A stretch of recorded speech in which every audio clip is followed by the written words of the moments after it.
The Vietnam War was the formative experience for a generation of CIA and military intelligence personnel involved in the Phoenix program. They viewed the military defeat in Vietnam as a betrayal on the home front, a loss of will by domestic political enemies, not a military failure against a nationalistic revolution fought as a guerrilla war. The Phoenix program, assassinating suspected VC sympathizers in a systematic manner, worked well and is the blueprint for the current black operation targeting thousands of loyal Americans using state-of-the-art microwave and radio frequency radiation weapons. The motivation to suppress domestic dissidents and to assassinate loyal American opposition stems from the perception of dissent against the war as treason. This philosophy is stated very clearly in the Mind War paper written by NSA General Michael Aquino. The Department of Defense has a huge stake in futuristic technology that kills by ionizing and non-ionizing radiation, leaving little or no trace. The indiscriminate killing of the Phoenix program continues on American soil. The terms soft kill, slow kill, and silent kill refer to the new way of killing the enemy in conflicts short of war and the small wars of the future. The counterinsurgency doctrine has now been applied to the home front so that the perceived betrayal of the military in Vietnam will not be repeated. The generation of CIA and military intelligence led by Shackley, Helms, Casey, Singlab, Secord, John B. Alexander, Michael Aquino, Paul Vallely, and others have built the perfect beast, using selective assassination that leaves no trace. The ability to cull the human herd with silent kill technology allows a few personalities to remake the entire society in their own image. Extremely low frequency technology slowly drives the target crazy with silent sound, similar to the CIA MKUltra psychiatrist Ewan Cameron's psychic driving technique used to break down the target's personality. The new buzzwords at the Pentagon are synthetic telepathy and psychotronics. Another means of attack on targets is the Smirnov patent that uses subliminal suggestion to manipulate human behavior. This patent was purchased by the remote viewing company Scitech Corporation.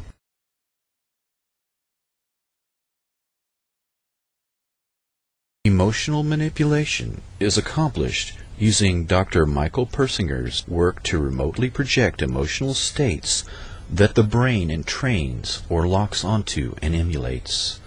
One can broadcast rage or fear at an individual target to manipulate and control them. As if these methods were not enough to torture and murder people, add to this nightmarish toolbox active gang stalking. CIA-created cults and other cause-oriented groups are used to induce further trauma in the target by actively harassing them in public in a neutralization technique described in counterintelligence operations manuals that are aimed at enemy agents. In the race to develop a new weapon, it has always been necessary to test it on human beings. Perfecting the latest weapons designed to kill slowly and silently, as well as perfecting the process of controlling the human mind, are no different. Once the weaponry has been perfected on these few thousand people, the same techniques will be applied en masse to the general population, and then to humanity as a whole.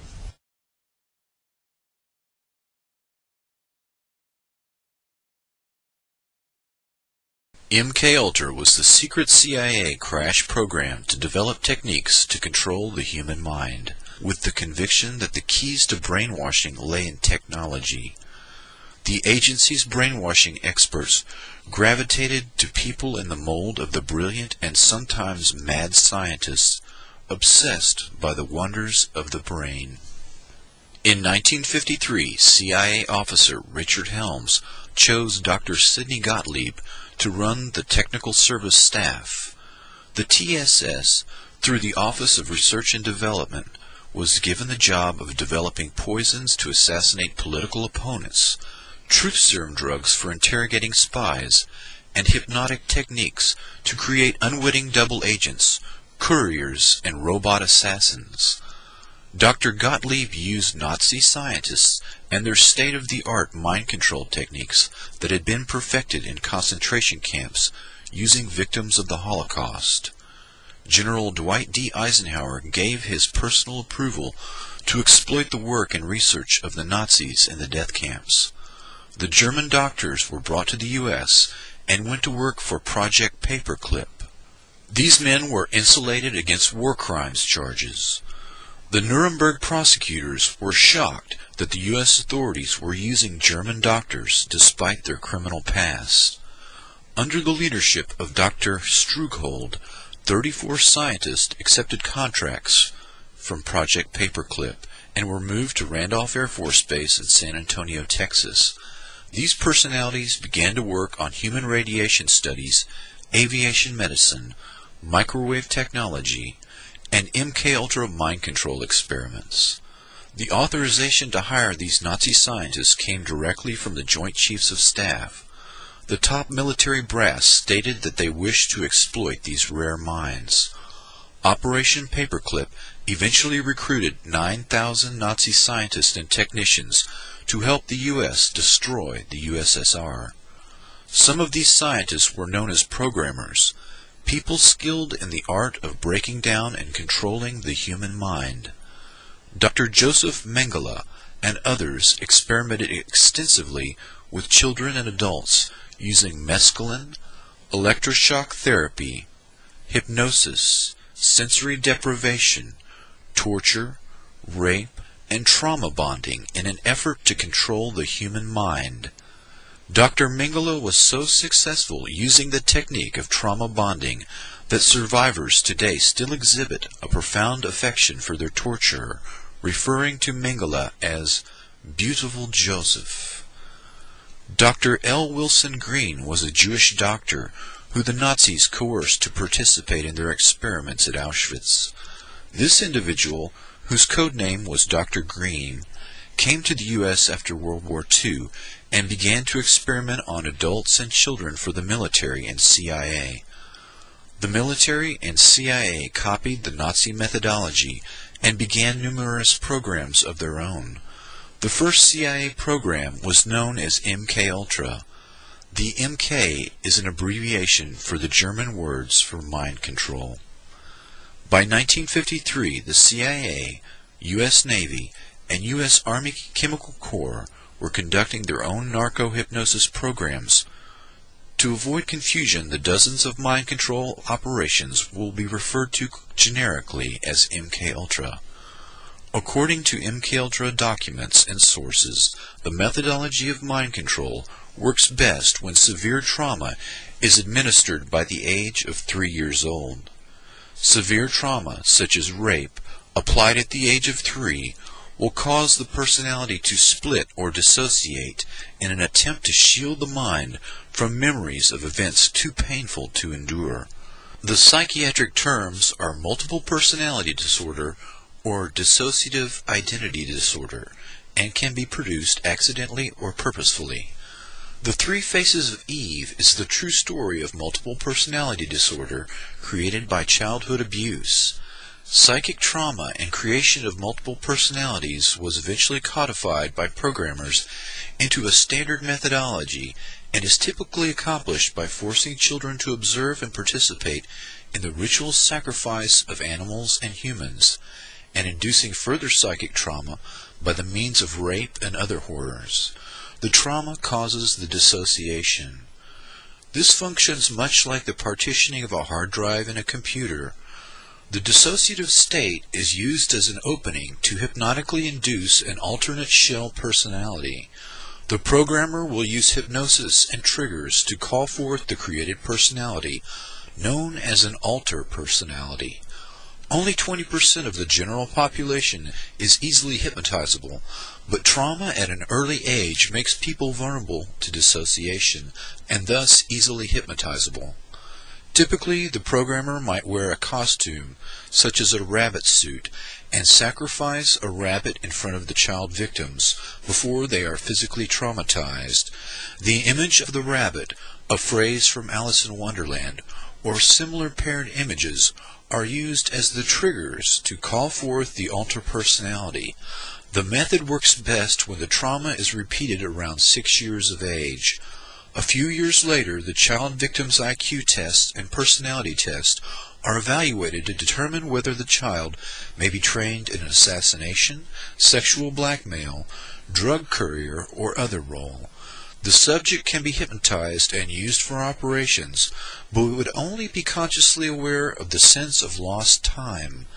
Dr. Sidney Gottlieb employed these early programmers and concentrated on the use of LSD for mind control and exotic poisons and drugs for political assassinations. He personally gave LSD to an unknowing fellow scientist, Dr. Frank Olson, who worked for the Army Chemical Corps Special Operations Division at Fort Detrick. His job was developing biological weapons. Dr. Olson committed suicide by jumping through the window of a 10th floor hotel. Dr. Gottlieb concealed his actions, and the Olson family was unaware of the cause of his suicide until 27 years later, when the facts emerged during a congressional hearing on CIA abuses. The link between Gottlieb and Olson illustrates how the different elements of biological and chemical weapons, radiation testing, and MKUltra were all intertwined. Dr. Ewan Cameron was president of the American and Canadian Psychiatric Associations. He ran the Allen Memorial Institute, which was founded in 1943 with funds from the Rockefeller Foundation. Nazi paperclip scientists made their way into the CIA and military-sponsored mind control programs here in the United States and Canada. Some of these scientists were friends of Dr. Cameron. Money for Cameron's operation came from the CIA and was funneled through the Cornell Society for the Investigation of Human Ecology. The systematic annihilation or depatterning of a subject's mind and memory was accomplished with overdoses of LSD, barbiturate sleep for 65 days at a time, and electroshock therapy at 75 times the recommended dosage. Psychic driving, the repetition of a recorded message for 24 hours a day, programmed the emptied mind. The Canadian government settled a class action lawsuit by 250 former patients of Dr. Cameron decades later, but no person or institution has ever been disciplined or punished for these activities. Cameron was the premier psychiatrist of the 20th century. He had studied Nazi scientists at the Nuremberg trials and later replicated many of their methods and sought their assistance in the race to control the human mind.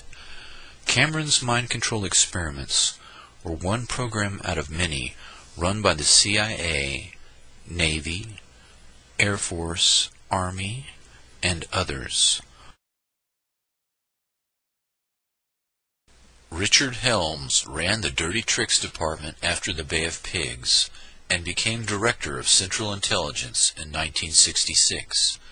He destroyed the archive on MKUltra when he left in 1972 and successfully covered up the crimes of MKUltra. Helms, like Gottlieb, was a Machiavellian character who used paperclip scientists and would stop at nothing to win. He advocated low-intensity warfare, transmitting strategic subliminal messages to the brains of enemy populations, and the use of high frequencies to affect memory and the unconscious mind.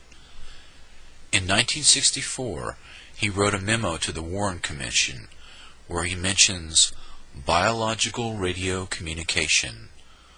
Quote, "Cybernetics can be used in molding of a child's character, the inculcation of knowledge and techniques, the amassing of experience, the establishment of social behavior patterns, all functions which can be summarized as control of the growth processes of the individual."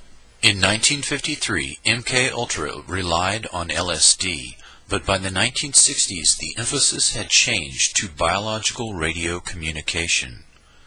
MKUltra had 149 sub-projects that encompassed nearly every aspect of human behavior and social science. In the 1977 Senate hearings, former CIA Director Admiral Stansfield Turner stated that the program took place at 80 institutions, including 44 universities, 15 private companies, 12 hospitals, and 3 prisons. MKUltra Subproject 119 was the foundation of all non-lethal weapons programs currently active and included a summary of 5 areas, one of which is entitled Techniques of Activation of the Human Organism by Remote Electronic Means. This memo was dated August 17, 1960, and when viewed with other evidence that was not destroyed, shows significant interest in radio frequency weapons and direct control of human behavior at a distance. By 1960, the CIA dropped emphasis on the use of LSD in favor of electronic influence. This aspect of the research is where the greatest modern emphasis has been, rather than chemical or biological agents, both of which violate existing treaties and leave physical traces. In 1962, a CIA manual focused on radiohypnotic intracerebral control, RHIC, which was developed by the Pentagon, quote, "When a part of your brain receives a tiny electrical impulse from outside sources, such as vision, hearing, etc., an emotion is produced. Anger at the sight of a gang of boys beating an old woman, for example. The same emotions of anger can be created by artificial radio signals sent to your brain by a controller. You could instantly feel the same white-hot anger without any apparent reason," unquote. Another term, electronic dissolution of memory, EDOM, refers to the ability to erase memory at a distance.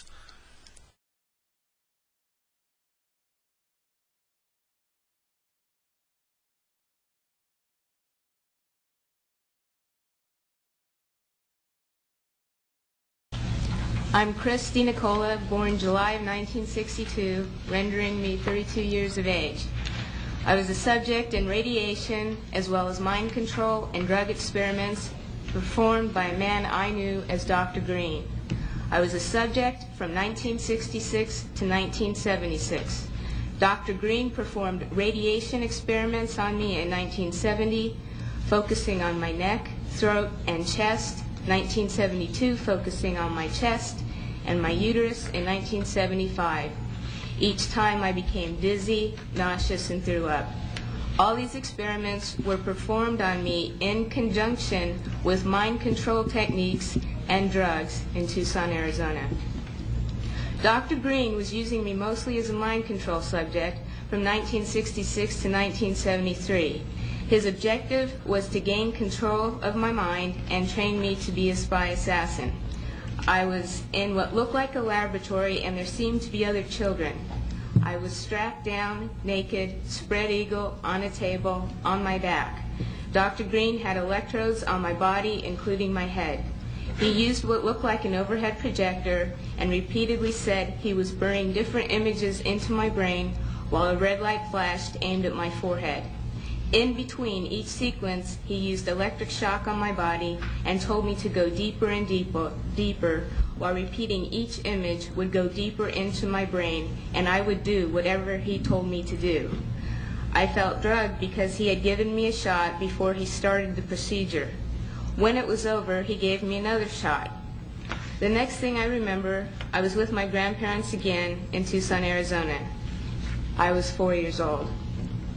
You can see from this experiment that Dr. Green used trauma, drugs, post-hypnotic suggestion, and more trauma in an effort to gain total control of my mind.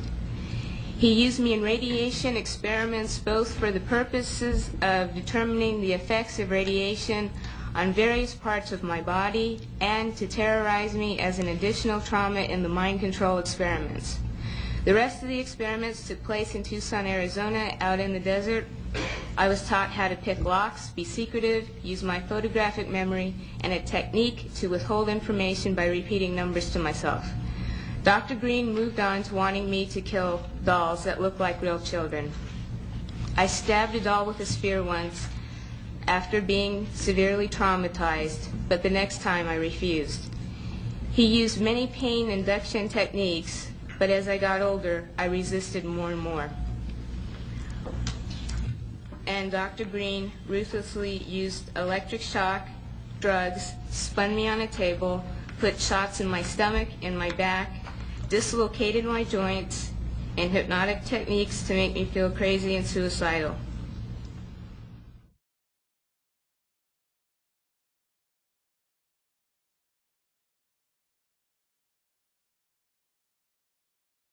I am a victim of electromagnetic microwave frequency harassment.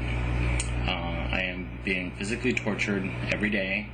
Covert, silent radio frequency electronic attacks being carried out in public against people in their homes across the USA. The electromagnetic harassment started at the end of 1996 and beginning of 1997.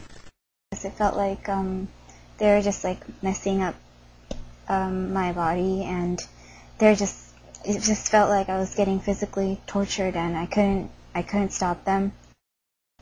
I've been targeted with electromagnetic energy on at least 2 occasions where I measured the power at over 100% of the FCC allowed limit for RF exposure using a NARDA 8718 radiation hazard meter.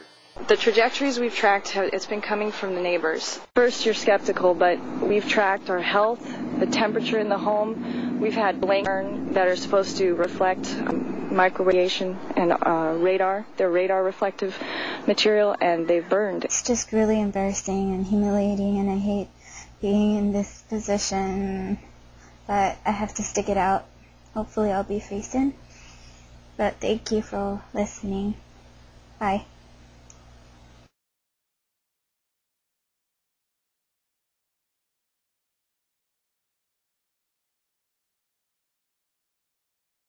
Project Pandora.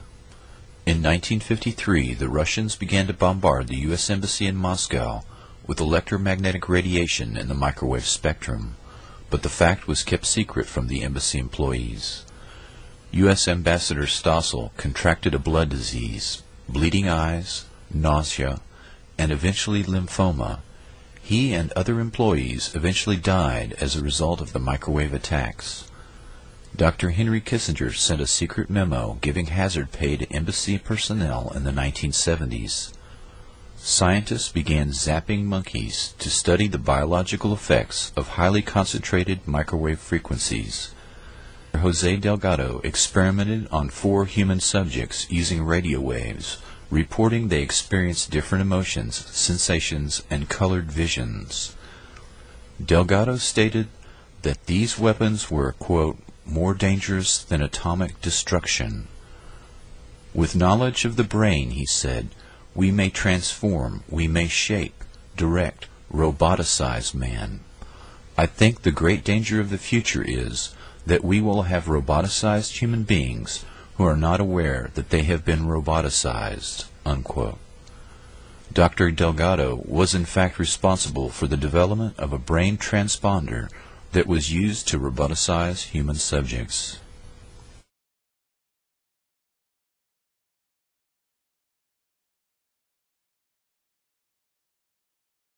Women at different points around the camp appeared to experience similar symptoms at the same time, even though they were not in contact with one another. Large numbers of women complained of sudden feelings of extreme tiredness shortly before major events, such as the departure of a cruise missile convoy.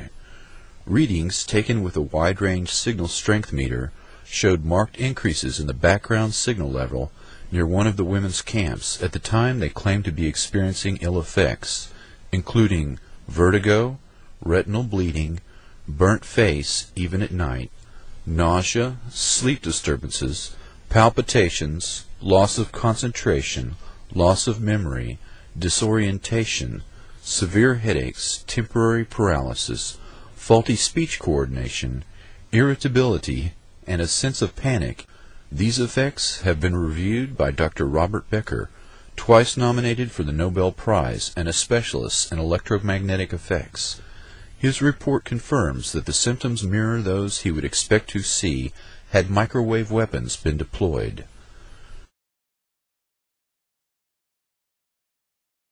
The Department of Justice Electromagnetic Weapons Program. The Department of Defense uses the Department of Justice to develop and test non-lethal weapons as an aspect of deniability because many of these applications violate existing treaties. By using the Department of Justice and classifying these programs as crowd control, they are able to avoid scrutiny and can violate the spirit of the law without technically being in violation of international treaties. In 1993, the National Institute of Justice Initiative on Less Than Lethal Weapons recommended that state and local police departments in America utilize psychotronic, electromagnetic, and other mind control weapons against American citizens involved in, quote, domestic disturbances, an open-ended term that could include family arguments. The report said, quote, short-term research will be completed to adopt military technology to use by domestic law enforcement, including laser, microwave, and electromagnetic weapons, unquote.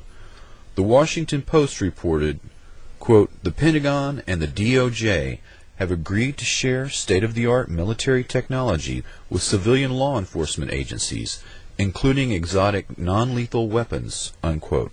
This new approach to law enforcement was showcased in a 3-day secret conference on non-lethal weaponry at the Applied Physics Laboratory at Johns Hopkins University in Maryland. The conference head was Colonel John B. Alexander, Program Manager for Non-Lethal Psychotronic Defense, Los Alamos National Laboratory. Attending the meeting was Attorney General Janet Reno, military weapons specialists, and representatives from state and local police departments.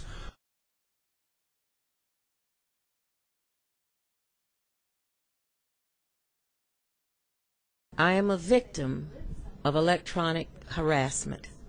All right, my name is Catherine Moore. I am formerly of Wilmington, North Carolina. Today, I live in Miami, Florida with my daughter. I am a victim of electronic torture, surveillance, and wiretapping. I served as the mayor pro tem of that city for 14 years. During that time, I reported political corruption, police brutality, and the molestation of young children that went unpunished and unprosecuted. For these things, I became a targeted individual.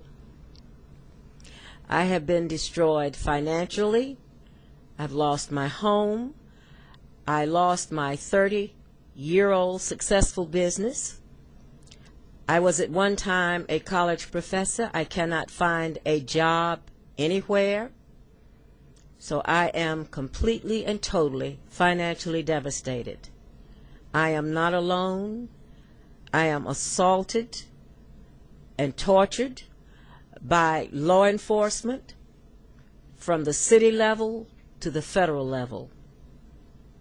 There are so many of us who are being tortured that our federal law enforcement agencies who were charged with the duty and responsibility of protecting us from international terrorism, that protection is inadequate to the American citizenry because the money and the man-hours are being directed at domestic terrorism, at U.S. citizens. Anyone who dares to blow the whistle or who joins a peace march or has the audacity to tackle a major U.S. corporation becomes a targeted individual. There are those who do not want to accept this theory, but let me say again, America, wake up. We're living in a time where you no longer have the right to speak your mind and speak out.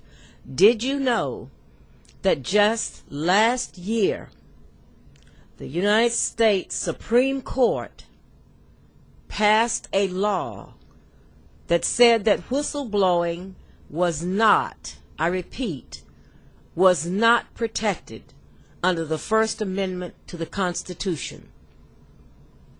So your rights are being severely limited. They will continue to be limited, and people must come forward, particularly if they're being targeted, and let someone know that they are part of our organization, which again is called Targeted Individuals. I would encourage everyone to visit a website called Stop Covert War and learn about the number of people who are targeted by our government. We want our numbers to grow, not because you're a target. We want you to join our organization so that we will have a voice. As our numbers grow, so will our power. Again, wake up, America.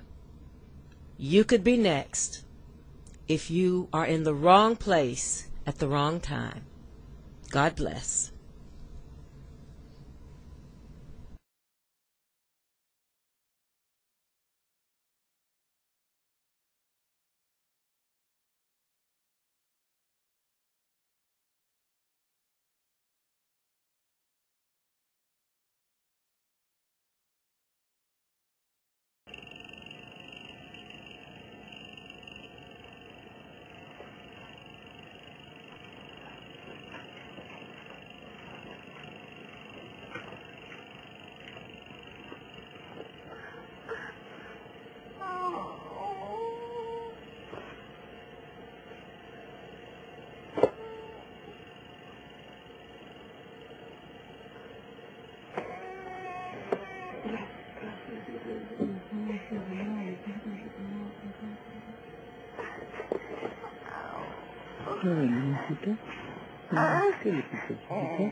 Y luego van caminando la caperucita por una caperucita y llegan una canastita, color rosa y color azul.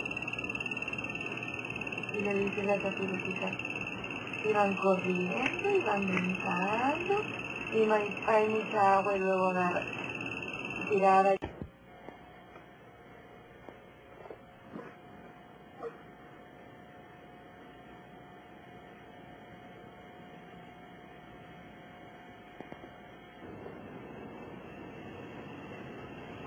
¿Sí te dijo? No, no puedo.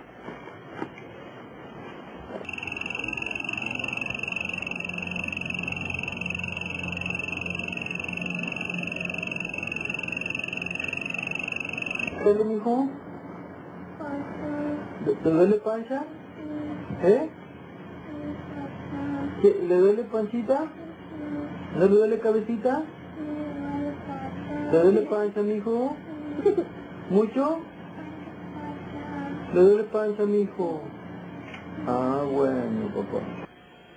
The pain, I feel my body exploding.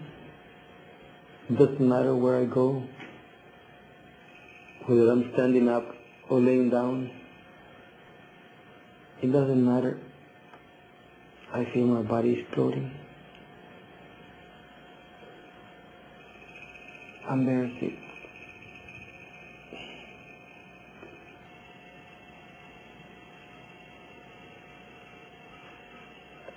This is a crime.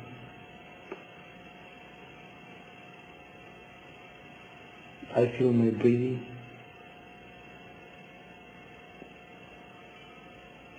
And my heart inside my head. I got my head all swollen. Every time I cough, sneeze, I feel like my head is exploding.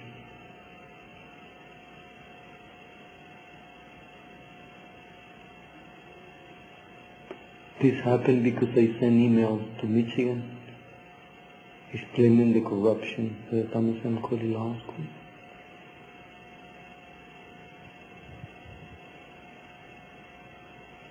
That happened Monday. On Tuesday, the meter started showing 12 watts per square meter flashing. That is more than is required to cause physical harm.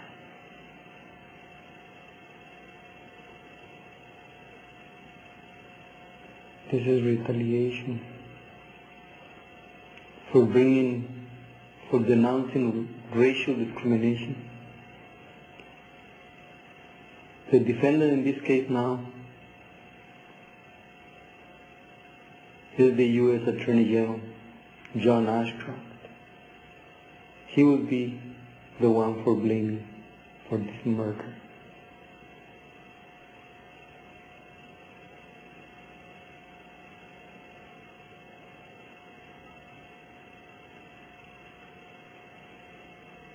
God bless us, and God bless America. We will let these people alone. They're causing a lot of harm to innocent people like me, just because I complain of racial discrimination.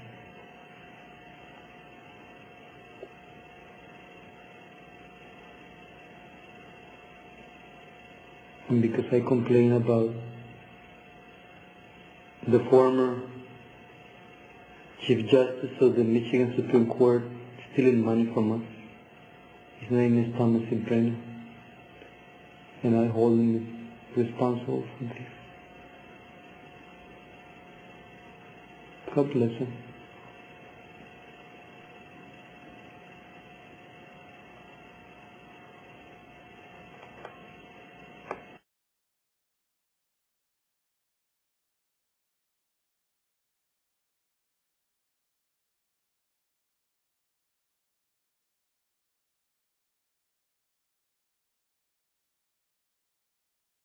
The city council, the investigators, the chief of police, the captain who was denying any child prostitution was going on in the canyon, even though I had it all on video. This doesn't lie. I have them on video refusing to act when these little girls, who I interviewed the migrants in the canyon, they are 13 years old, sometimes younger. Oh yeah, raping these little girls, these illegal alien sex slaves, they just turn another cheek. You know what I have them on video? Threatening to arrest me. Question about some of the technology that you're developing to fight the war on terror, specifically directed energy and high-powered microwave technology. When do you envision that you can weaponize that type of technology? Goodness, it is in, for the most part, the kinds of things you're talking about are in varying early stages. Do you want to give anything you'd add? I don't think I would add much. I think they are in early stages and probably not ready for employment at this point. But you sound like you're willing to experiment with it. I think that's the point, and I think, and it's we have, I think, from the beginning of this conflict, I think General Franks has been very open to looking at new things if there are new things available, and has been willing to put them into the fight. Just the head was burned, and the other parts of the bodies wasn't anything that happened on it. Al-Ghazali reported that he had seen 3 passengers in a car, all dead, with their faces and teeth burnt, the body intact, and no sign of projectiles. There wasn't any bullet. I saw the teeth, just the teeth, and no eyes. All of them, with the body, nothing for the bodies, just the teeth and all the, the heads were burned. There were other inexplicable aspects. The terrain where the battle took place was dug up by the American military and replaced with other fresh earth. The bodies that were not hit by projectiles had shrunk to just slightly more than 1 meter in height. Except that the bodies is killed by the bullets. Most of them that become very small. It's like that, something like that.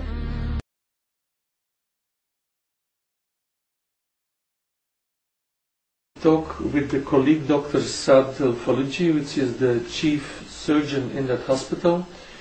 Dr. Al-Faluji said me that from the survivors that he operated, that they said they did not hear any noise. So there was no explosion to hear, no metal fragments or shrapnels or bullets in the bodies. So they themselves were thinking of some strange kinds of weapon which they did not know. No gunshot wounds. No. I think, I don't know what it was really. We are here 10 surgeons. We couldn't decide what was the weapon which been hit this car. But inside the bodies you did not discover ordinary bullets. All of them being, we didn't find bullets. Yeah. We didn't find bullets. But most of the injured people been dead, so they took them immediately to the refrigerator. We couldn't dissect them to see. But those who are alive, we couldn't find any kind of shells. We didn't find shells inside their body. Outside, it seems to be a new weapon. It seems a new weapon. They try to do experiments on our civilians. We don't know what was. Nobody can identify what the type of this was. 26 in the past. About 20 of them. Some of them have no head. The head being cut. Some of them, the arms, the legs. The only one who didn't injure was the driver. And really, I don't know how he reached our hospital. Because one hand, one arm was in his lap. One head beside him. It was a very, very strange, horrible thing. In the roof of the car, there was part of the body, mental, intestine, brains. Yes, all parts of the body. It was a miserable, it was very, very, very, very miserable. Before. Do you have idea with what kind of weapons they attacked that bus? The bus, we didn't know what kind of weapon would be hit. Really, what we saw, cut arms, cut legs, cut head, abdomen, open abdomen. The temptation to use public power and play God is almost irresistible.